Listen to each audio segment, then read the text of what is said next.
নমস্কাৰ এই মুহূৰ্তত লৈ আহিছো আপোনালোকৰ কাৰণে বহুকেইটা গুৰুত্বপূৰ্ণ খবৰৰ লগতে বহুকেইটা ভয়ংকৰ খবৰ প্ৰতিটো খবৰে আপোনালোকে জনাটো অতিকৈ প্ৰয়োজনীয় এই মুহূৰ্তত দিব বিচাৰিছো প্ৰথমটো গুৰুত্বপূৰ্ণ খবৰ আপোনালোকৰ কাৰণে বাইক স্কুটি আৰক্ষীৰ বাবে আহি গ'ল নতুন নিয়ম হেলমেট পৰিধান নকৰিলে ভৰিব লাগিব জৰিমনা জব্দ হ'ব বাইক তীব্ৰ বেগত চলালেও বিপদ নিশ্চিত হ'ব এই মুহূৰ্তত জনাইছো গুৰুত্বপূৰ্ণ খবৰ হেলমেট পৰিধান নকৰা বাইক আৰক্ষীৰ বাবে আহি গ'ল ডাঙৰ খবৰ এতিয়াৰে পৰা হেলমেট পৰিধান নকৰিলে জৰিমনা ভৰাৰ লগতে জব্দ হ'ব দুচকীয়া বাহন ৰাজপথত আৰক্ষীয়ে চলাব অভিযান আৰু ইয়াৰ লগতে 18ৰ পৰা 25 বছৰ বয়সৰ যুৱক যুৱতীৰ বাবে নিৰ্ধাৰণ কৰা হ'ব বাহনৰ স্পীড লিমিট নিৰ্ধাৰিত স্পীড লিমিটতকৈ অধিক স্পীডত বাহন চলালে পৰিব বিপদত এই মুহূৰ্তত জনাইছো বিহপুৰীয়া সমষ্টিৰ বিধায়ক ভূপেন বৰাৰ কঠোৰ নিৰ্দেশ শীঘ্ৰে মুখ্যমন্ত্ৰীৰ সৈতে আলোচনা কৰি বিধানসভাতো এই নিয়ম দাবী জনাব বিধায়কগৰাকীয়ে জনাই আছো গুৰুত্বপূৰ্ণ খবৰ অন্য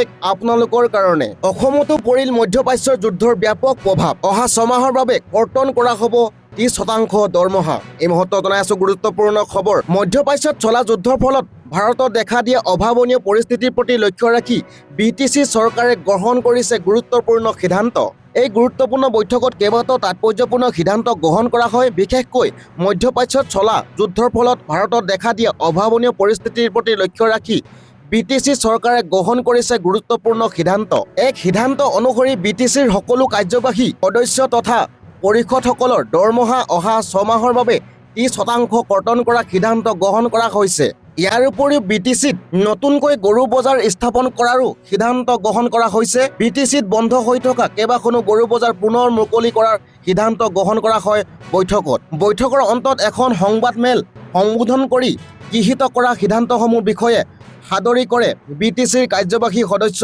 মহেশ্বৰ বসুমতাৰী 1 আগষ্টৰ পৰা চৰকাৰী আঁচনিসমূহক লৈ আহিব ভাল খবৰ এই মুহূৰ্তত জনাইছো প্ৰথমটো গুৰুত্বপূৰ্ণ খবৰ আপোনালোকৰ কাৰণে 1 আগষ্টৰ পৰা চেনি চাউল দাইল সকলো লাভ কৰিব ৰেচন দোকানত লগতে অৰুণোদয় হিতাধিকাৰীও পাব ধন ৰাজ্যত অতি শীঘ্ৰেই চলিব আঁচনি ৰূপায়ণৰ কাম প্ৰতিটো যোগ্য দৰিদ্ৰ পৰিয়ালে লাভ কৰিব অৰুণোদয় চৰকাৰী পকী ঘৰ অৰুণোদয় আঁচনিক লৈ ঘৰে ঘৰে যাব চৰকাৰী বিষয়াসকল হিতাধিকাৰী হ'ব পুনৰীক্ষণ লগতে সোমাব নতুন হিতাধিকাৰীৰ নাম আৰু ইয়াৰ লগতে হিতাধিকাৰী তালিকাত হ'ব পাৰে ডাঙৰ হাল সলনি দিবলৈছো অন্য এক গুৰুত্বপূৰ্ণ খবৰ ৰাজ্যত নতুনকৈ 44,354টা পৰিয়ালে লাভ কৰিব চৰকাৰী ঘৰ মুখ্যমন্ত্ৰীয়ে কৰিলে বৃহৎ ঘোষণা এই মুহূৰ্তত জনাইছো গুৰুত্বপূৰ্ণ খবৰ PMAY চৰকাৰী ঘৰক লৈ মুখ্যমন্ত্ৰী ডক্টৰ হিমন্ত বিশ্ব শৰ্মা ডাঙৰ ঘোষণা ৰাজ্যত নতুনকৈ 44,354টা পৰিয়ালে লাভ কৰিব PMAY ঘৰ দ্ৰুতগতিত চলিব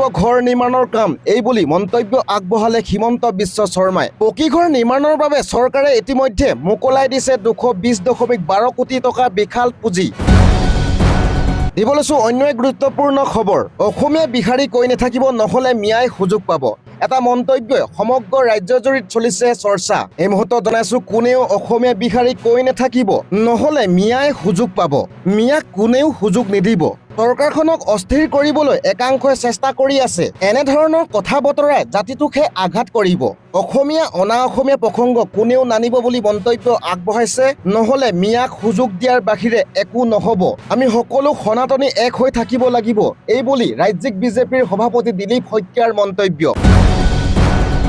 দিবলৈছো অন্য এক গুৰুত্বপূৰ্ণ খবৰ চৰকাৰ গঠন কৰিয়েই বিফল হৈছে হিমন্ত বিশ্ব শৰ্মা এটা ভয়ংকৰ মন্তব্য আগবঢ়াইছে গৌৰৱ গগৈয়ে এই মুহূৰ্তত জনাইছো আপোনালোকক মূল্যবৃদ্ধি নিয়ন্ত্ৰণ কৰাৰ ক্ষেত্ৰত সম্পূৰ্ণ ব্যৰ্থ বিজেপি চৰকাৰ গঠন কৰিয়েই বিফল হৈছে হিমন্ত বিশ্ব শৰ্মা বিজেপিৰ ভিতৰত এতিয়া এটাই সংস্কৃতি আছে বিজেপিৰ একমাত্ৰ সংস্কৃতি হৈছে ক্ষমতা কিন্তু ক্ষমতাক লৈ একো কাম নকৰে বিজেপিয়ে ক্ষমতা আছে কিন্তু বিজেপিৰ কোনো নীতি নাই বিফলতাৰ নমুনা দেখুৱাই আছে বিজেপিয়ে এতিয়া বিজেপিৰ ভিতৰ চৰাতে এতিয়া শীতল যুদ্ধ আৰম্ভ হৈ গৈছে বিজেপি জয় আৰত আছে বৈধ আৰু অবৈধ ৰাস্তা ক্ষমতা পাবলৈ বহু অবৈধ ৰাস্তা লৈছিল বিজেপি চৰকাৰে বিজেপিৰ বিৰুদ্ধে আক্ৰমণাত্মক ৰূপত গৌৰৱ গগৈ এই মন্তব্য দিবলৈছো অন্য এক গুৰুত্বপূৰ্ণ খবৰ আপোনালোকৰ কাৰণে জুবিন হত্যাৰ 4 অভিযুক্তৰ জামিন নাকচ হল অমিত প্ৰভা সন্দীপন গাৰ্গৰ নন্দেশ্বৰ বৰাৰ পৰেশ বৈশ্যৰো জামিন নাকচ হল বিশেষ ফাষ্ট ট্ৰেক আদালতে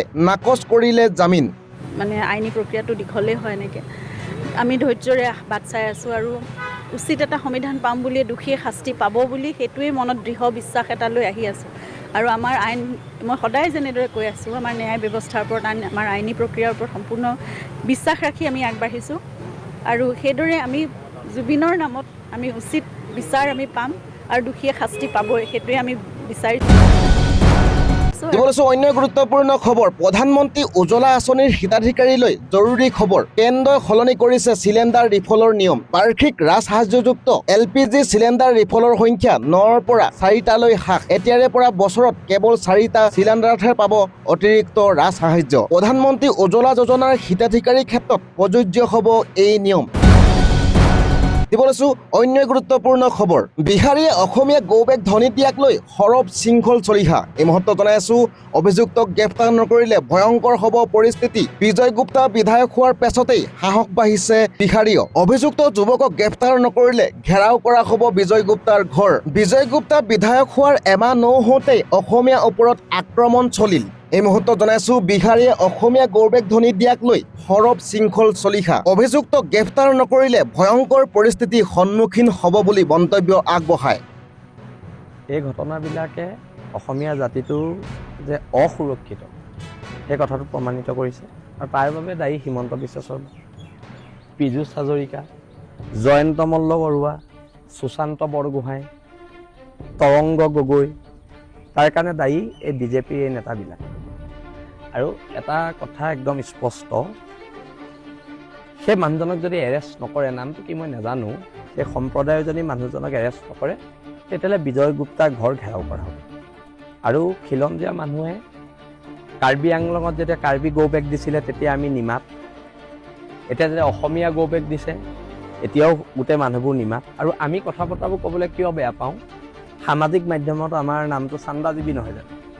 আমি চান্দাজীৱী, আমি ডনেশ্যন তোলোঁ, আমি লোকৰ পৰা পইচা উঠাই খাওঁ, এনেকুৱা ধৰণৰ কিছুমান মন্তব্য আমাৰ অসমীয়া মানুহে কৰে দেই, বেলেগে নকৰে। আৰু এতিয়া মই তাৰ মাজতে এটা কথা কৈছোঁ, যিহেতু যুঁজ এখন হৈছে, যুঁজখনটো হ'ব। আজি বিজয় গুপ্তাৰ দৰে মানুহ বিধায়ক হৈ এমাহ নহওঁতে আমাক মাৰিলে। আৰু তাৰ লগত মই এতিয়া গোটেই পীযুষ হাজৰিকাৰ ফটো দেখিছোঁ, জয়ন্ত মল্ল বৰুৱাৰ ফটো দেখিছোঁ, বিভিন্ন বিজেপিৰ নেতা কৰ্মীৰ ফটো দেখিছোঁ। কিন্তু এতিয়া কথাটো হৈছে, বিজেপিৰ যিখিনি মানুহৰ লগত ফটো দিছে প্ৰত্যেকজন কিন্তু খিলঞ্জীয়া মানুহ। পীযুষ হাজৰিকা খিলঞ্জীয়া, জয়ন্ত মল্ল বৰুৱা খিলঞ্জীয়া, খুদ মুখ্যমন্ত্ৰী খিলঞ্জীয়া। তাৰপিছত আমাক ইয়াত কেনেকৈ মাৰিছে, কথা বতৰাবোৰ তাত। আৰু এখন যিখন সংগ্ৰাম হ'ব, গণতন্ত্ৰৰ শেষ স্তৰলৈকে সংগ্ৰাম হ'ব। আৰু বিজয় গুপ্তাৰ ঘৰ ঘেৰাও কৰা হ'ব। আৰু মই পুনৰ কৈছোঁ, বাৰে বাৰে আক্ৰমণ কৰিলে জাতিয়ে কিমান ধৈৰ্য ধৰিব? কেতিয়াবা আমি প্ৰত্যাক্ৰমণ কৰিম। আৰু যেতিয়া আমি প্ৰত্যাক্ৰমণ কৰিম, তেতিয়া অসম পুলিচ কিন্তু প্ৰথম আহি আমাক এৰেষ্ট কৰিব। আমি জানো অসম পুলিচৰ আটাইতকৈ ডাঙৰ দুৰ্বলতাটো কি গম পায়নে? অসম পুলিচে আমাক বৰ জল্দি বিচাৰি পায়।